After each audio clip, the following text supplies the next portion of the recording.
कुल्फी वाले की दुकान पर रोज से ज्यादा भीड़ थी। शादियों का सीजन था, लोग तफरी के मूड में थे। कपड़े वाले की दुकान पर थान खुल रहे थे।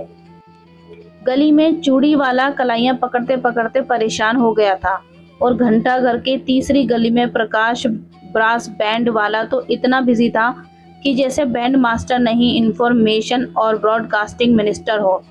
इस चहल पहल के समंदर में एक शांत कोने में साड़ियों की एक बड़ी सी दुकान थी। जमीन पर गद्दे थे, गद्दों पर सफेद चादरें और चादरों पर सैकड़ों किस्म की साड़ियां। गद्दों के सामने छोटी छोटी बेंच लगी थी जिसमें लाइन से कस्टमर बैठे थे। दाहिने से तीसरी बेंच पर 23 से 24 साल की एक लड़की ने अपनी माँ से कहा, मम्मा मैं हिस्ट्री के नोट्स लेकर आती हूँ। धीरे धीरे दुकान की सीढ़ियों से उतरी, साइकिल रिक्शा किया और चल दी। रिक्शे वाला गलियों गलियों में घूमता, ट्रैफिक से जूझता बाजार से निकल गया। अच्छी चौड़ी एमजी रोड पर किनारे बनी सीढ़ियों के पास पहुंच गया। लड़की का नाम था अनु, और वो यहाँ अपने एग्जाम के नोट्स के लिए नहीं, अपने कॉलेज के दिनों के खासम खास कुमार से मिलने आई थी। कुमार ने अनु को देखते ही उसे गले से लगा लिया। रिक्शे वाले को इस जगह पर ऐसे दृश्य देखने की आदत थी, इसलिए उसने थोड़ा सा पलटकर नज़ारा देखकर अपने को थोड़ा सा एंटरटेन किया और फिर अपने रास्ते चला गया। अनु और कुमार नदी के पानी में अपने पाँव डालकर बैठ गए, हाथों में हाथ और आंखों में डूबता सूरज। तो शादी कर रहे हो कल? अनु ने कहा। और कोई रास्ता ही नहीं था, बड़ी मुश्किल से चोरी से तुम्हें मिलने आया हूँ यहाँ। कुमार बोला। क्या पहनने जा रहे हो? वो बोली। कुमार बोला, वही जो 3 साल पहले तुमने मुझसे कहा था कि मैं अपनी बारात में पहनूं। अनु ने कुमार को बड़ी शिद्दत से देखा और बोली, मुहूर्त कितने बजे का है? तुम्हारे नाम से ये मांग भर लूंगी। दोनों एक दूसरे को खामोशी से देखते रहे और फिर अनु बड़ी गंभीरता से बोली, कम से कम अब तो मेरा हाथ कस कर पकड़ सकते हो। कल मेरे हस्बैंड बनने जा रहे हो। अगर हमें ये पता नहीं होता कि अनु और कुमार की जिंदगी की हकीकत थी, तो शायद हम उसे ख्वाब ही कह सकते थे। 6 साल पुराने प्रेमी आखिरकार अपने माँ बाप से लड़ कर, नाराज होकर एक दूसरे से शादी कर बैठे हैं। वो एमएमसी फाइनल का स्टूडेंट था और वो बीएससी सेकेंड ईयर की। जॉइंट फैमिलीज में पले थे दोनों। गुस्सेल दादाओं और जिद्दी चाचाओं के तेवर देखे थे, खूबसूरत भाभियों और खामोशी में खुटती चाचियों के जलवे देखे थे।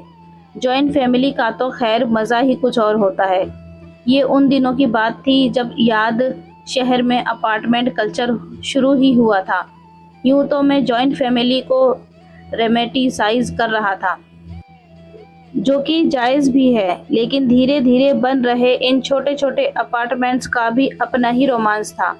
अनु और कुमार भी अपने फौजनुमा खानदानों को छोड़कर एक छोटे से प्यारे से घर में शिफ्ट हो गए थे। बचपन से अब तक कानूनों, पाबंदियों और मर्यादाओं में बंद कर बड़े हुए अनु और कुमार ने पहली बार आज़ादी चखी थी। वो चाहते तो 9 बजे तक अलसाए बिस्तर पर सोते भी रह सकते थे। अब वे चाहते तो देर रात तक एक दूसरे की बाहों में आधे सोए सोए टीवी भी देख सकते थे। अब अनु जब चाहे जीन्स पहन सकती थी। अपने कॉलेज के दोस्तों को कभी कभी घर बुलाकर गज़ल की महफिलें जमाते थे। त्योहार पर वो अपने पाँवों पर आलता लगाती थी और कुमार किसी घमंडी लेकर नाकाबिल चित्रकार की तरह अपनी बीवी का हाथ खींचकर कहता था कि आज मेहंदी वो लगाएगा। फिर मेहंदी खराब लगने लगती तो अनु नाराज हो जाती। उसको मनाने के लिए मेहंदी सूख जाने पर कुमार उसके हाथ चूम लेता और कहता, देखो कितना गाढ़ा रंग चढ़ गया है। मैं करूं ना करूं, तुम्हारी सास मेरी माँ तुम्हें बहुत प्यार करेगी। कुमार अपनी फॉलोशिप में से पैसे बचाकर अनु के लिए शादी का पहला तोहफा एक पीली बनारसी साड़ी ले आया। अनु कुछ महीनों बाद जवाबी तोहफे में ले आई काले स्ट्रैप और गोल्डन डायल वाली घड़ी। महंगी थी, तारीख दिखाती थी। धीरे धीरे एक और खूबसूरत तारीख चली आ रही थी, उनकी शादी की पहली सालगिरह की। लेकिन फ्रिज के ऊपर टंगा कैलेंडर उस तारीख तक पहुंच पाता इससे पहले ही अनु के हाथों से अपने चारों ओर स्केच पेन का गोला लगाकर एक और तारीख मैदान में कूद पड़ी थी। अनु माँ बनने वाली थी। मुझे कभी कभी लगता है कि रिश्ते एक पैसेंजर ट्रेन के लंबे सफ़र की तरह होते हैं। शुरू शुरू में ढेर सारी चहल पहल, हंसी ठहाके, नए सफ़र में चलने का जोश, फिर 1-2 घंटे में लोग खामोश हो जाने लगते हैं, ऊँघने लग जाते हैं, बातचीत अधूरी छोड़कर अपने में मसरूफ़ हो जाते हैं। सफ़र और थोड़ा बढ़ता है तो रिश्ता एक गहरी नींद में सो चुका होता है। वही मुसाफिर जो हंसते खेलते ख्वाबों को अटैची में लेकर उम्मीदों को होल्ड ऑन में बांधकर सफ़र की शुरुआत में आए थे, वही अब सफ़र से ऊब गए होते हैं। जैसे अनु और कुमार के रिश्ते के पहले 10 साल ख़त्म हुए, उनका रिश्ता भी एक गहरी नींद में सो चुका था। अब तो इन 2 मुसाफिरों का एक और हमसफ़र भी था, उनका 9 साल का बेटा हर्ष। लेकिन अब इस रिश्ते की ट्रेन के कंपार्टमेंट में हंसी नहीं गूंजती थी। लोग एक दूसरे के साथ खाना नहीं खाते थे, एक साथ क्रॉसवर्ड नहीं सोल्व करते थे। बड़े शहर की शादियों में अकेलेपन की जोक अक्सर लग जाती है। उसमें जब तक अपने साथी के साथ का नमक ना छिड़को, तब तक वो जोक मरती नहीं। ऐसा नहीं था कि इस शादी में गहरे मतभेद थे और कड़वाहट थी। होती तो शायद अच्छा रहता, क्योंकि कोई भावना तो होती। अब तो इस रिश्ते में खुशी या गम जैसी भावनाएं ही नहीं दिखती थी। अपने छोटे से फ्लैट में महज 2 फ्लैट मेट्स बनकर रह गए थे अनु और कुमार। ना ज्यादा बातें करते थे, ना शाम को सैर पर जाते थे, ना संडे को एक साथ राशन की लिस्ट बनाते थे, ना बृहस्पतिवार को सब्जी मंडी के साथ जाकर बड़े बड़े थैले लेकर ठेले के सामने कटहल पर मोल भाव करते थे। वो पिछले 5 साल से एक बड़े शहर में आ गए थे। कुमार अब तक एक फार्मास्यूटिकल कंपनी में असिस्टेंट वाइस प्रेसिडेंट बन गया था। घर देर से आता था, कई बार सबके सो जाने के बाद खाना अकेले खाता था। बेटे की पेरेंट टीचर मीटिंग मिस करने लगा था। घर के बगल वाले पार्क की बेंच पर 4 साल से नहीं बैठा था। अनु अक्सर कोशिश करती थी कि वो कुमार से अपने दिल की बात कहे, उन दोनों के बीच में आ गई दूरियों के बारे में बताए और साथ में उन्हें दूर करने के रास्ते ढूंढे। लेकिन अब वो दोनों 4 दीवारों के बीच साथ रहने के बावजूद मुश्किल मिलते थे। अनु अक्सर याद शहर की अलसाई दोपहरें याद करती थी, नदी के किनारे बिताई गई खूबसूरत शामें याद करती थी, अक्सर अकेले में रो लेती थी। ऐसे में कुमार के दफ्तर में एक दिन एक नई लड़की का अपॉइंटमेंट हुआ, नाज़नीन। कुमार के अब तक 2 बहुत अच्छे दोस्त बन चुके थे। एक्सेल शीट और प्रेजेंटेशन, अपना सारा वक्त वो इनके साथ बिताता और जब इनके साथ नहीं होता था तो ये सोचकर वक्त बिताता था एक्सेल शीट और प्रेजेंटेशन में क्या होना चाहिए। जिंदगी बस नंबर्स का खेल बनकर रह गई थी। कुमार हमेशा से ऐसा नहीं था, वो तो यारों का यार होता था, बेहद खुश मिजाज। कॉलेज में एक्टरों की मिमिक्री इतनी बढ़िया करता था कि लगता था कमरे में दिलीप कुमार, ओम प्रकाश, मिथुन चक्रवर्ती सब एक साथ बेंच पर बैठे हों। गाना गाता था। हैंड रेसलिंग में भी जब किस्मत और थोड़ी सी चीटिंग का साथ मिल जाता था तो चैंपियन होता था। दोस्त ये कहते थे, इस पागल आदमी का जन्म तो लोगों के चेहरे पर मुस्कान लाने के लिए हुआ है। और फिर न जाने कब सब बदलने लगा। शायद MBA की डिग्री उसकी उम्र कैद का ऑर्डर बन गई थी। वो कैरियर की उड़ान को बखूबी लेने लगा था, पर खुद को कहीं बहुत पीछे भूल गया था।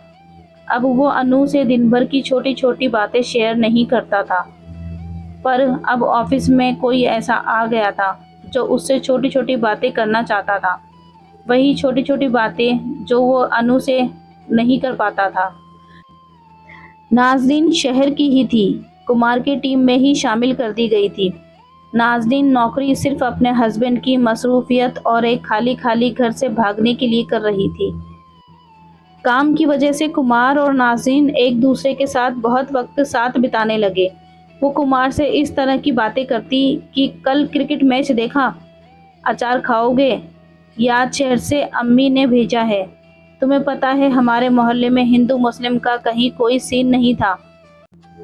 होली पर हर साल डैडी का सर से पाँव में लाल पीले रंगों में रंगा जाना और एंड में उनका कुर्ता फटना तय था, हर साल का ट्रेडिशन था।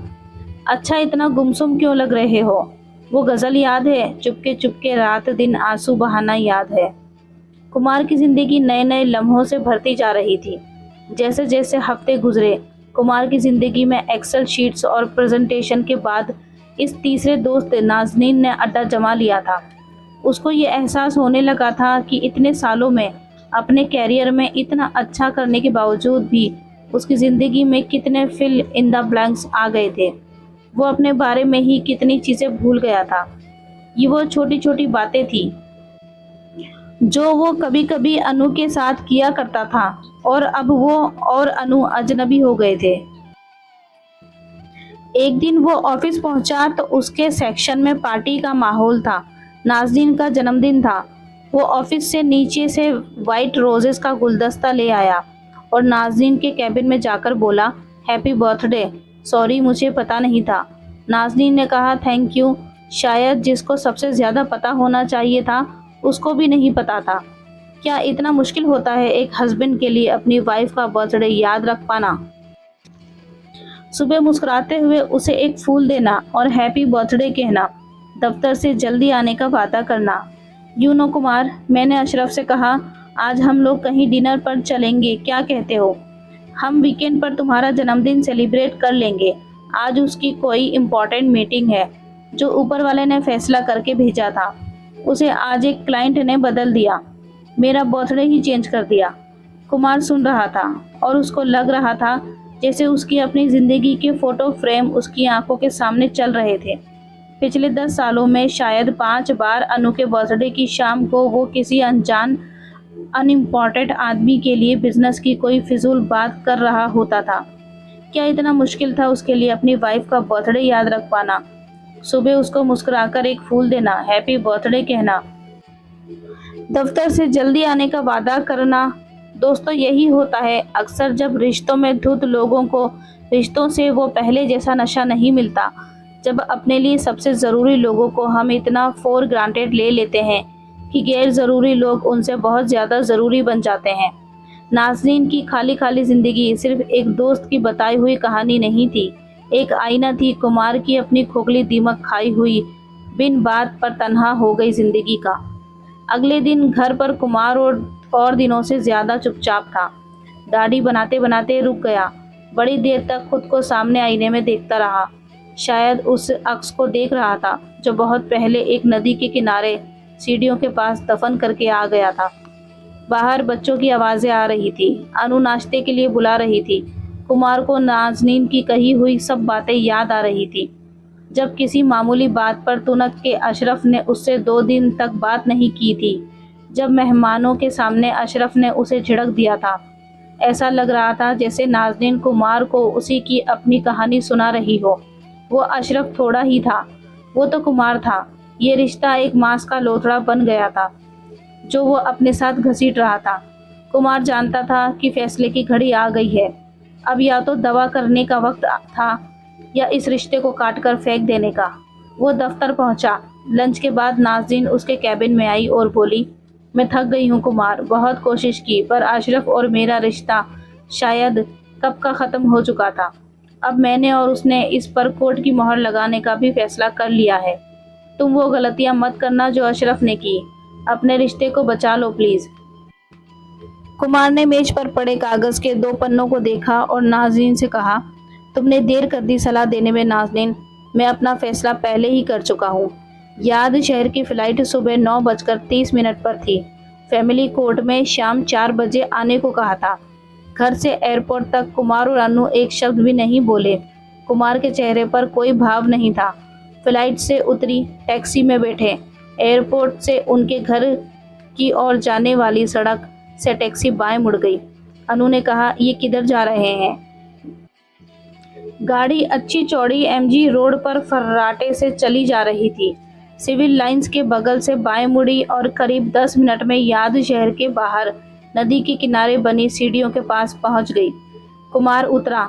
उसने अनु को गले से लगा लिया। बोला, आई एम सॉरी, मैं बदल गया था। मुझे फिर से वैसा ही बनना है। हेल्प कर दो मेरी। हमने यहीं से की थी ना अपने रिश्ते की शुरुआत। चलो फिर से एक नई शुरुआत करते हैं। हैप्पी बर्थडे अनु। अनु और कुमार नदी के पानी में अपने पांव डालकर बैठ गए। हाथों में हाथ और आंखों में डूबता सूरज। दोनों ने एक दूसरे को खामोशी से देखते रहे। फिर कुमार बोला, कम से कम अब तो मेरा हाथ कसकर पकड़ सकती हो। 3 घंटे में कोर्ट में हमारी दूसरी शादी है।